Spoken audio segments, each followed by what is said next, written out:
রুমাশ্রী নমো কিচেনে সবাইকে স্বাগতম। আজকে নিয়ে এসেছি পোর্ক। নিয়েছি 500 গ্রামের মতো পোর্ক। নিয়ে নিলাম পেঁয়াজ, নিয়েছি আদা রসুন, নিয়েছি কাঁচা লঙ্কা, নিয়েছি জিরার গুঁড়া, ধনিয়ার গুঁড়া, হলুদের গুঁড়া। এবার পেঁয়াজ, রসুন, আদা, কাঁচা লঙ্কা, ধনিয়ার গুঁড়া, জিরার গুঁড়া আমি পেস্ট করে নিয়েছি। তেজপাতা, গরম মশলা। এবার আমি পোর্কটাতে হলুদের গুঁড়ো দিয়ে দেব। তারপর দিয়ে দিলাম পেঁয়াজ, রসুন, আদা, কাঁচা লঙ্কা এবং জিরার গুঁড়া, ধনিয়ার গুঁড়ার পেস্ট। দিয়ে দিলাম হালকা সরষের তেল, দিয়ে দিলাম স্বাদ মতন নুন। এইবার আমি পুরো মশলাগুলো মেখে 10 মিনিটের মতো রেখে দেব।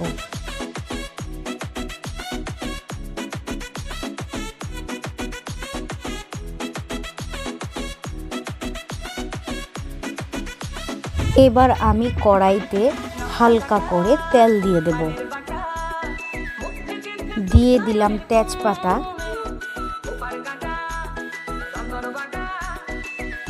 দিয়ে দিলাম পেঁয়াজ কুচি। পেঁয়াজটাকে ভালো করে ভেজে তারপর আমি পোর্কটা তুলে দেব।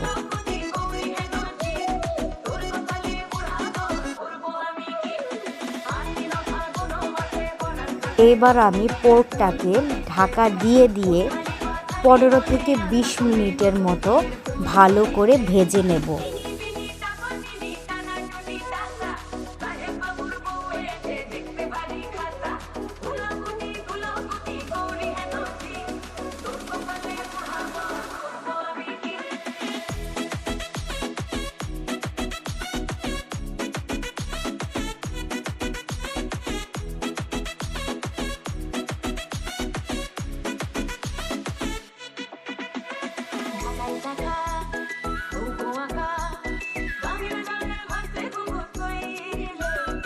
এবার আমি পোর্কটাকে প্রেসার কুকারে দিয়ে 4টে সিটি দিয়ে নেব, যাতে মাংসটা ভালোভাবে সেদ্ধ হয়ে যায়।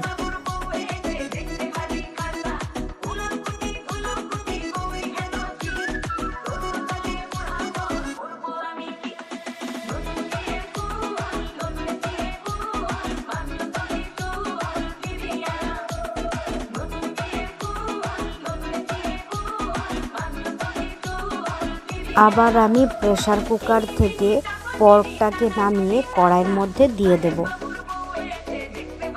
এবার আমি ভালো করে জলটাকে ফুটিয়ে নেব। যতক্ষণ না জলটা থেকে তেল ছাড়ছে ততক্ষণ অবধি আমি কড়াইতে ফুটিয়ে নেব।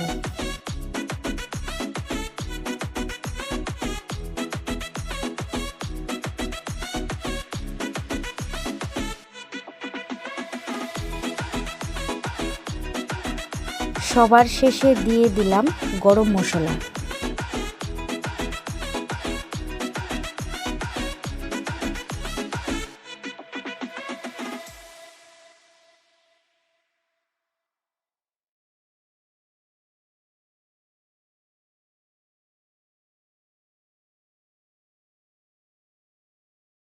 এইভাবেই তৈরি হয়ে গেল পোর্ক রেসিপি।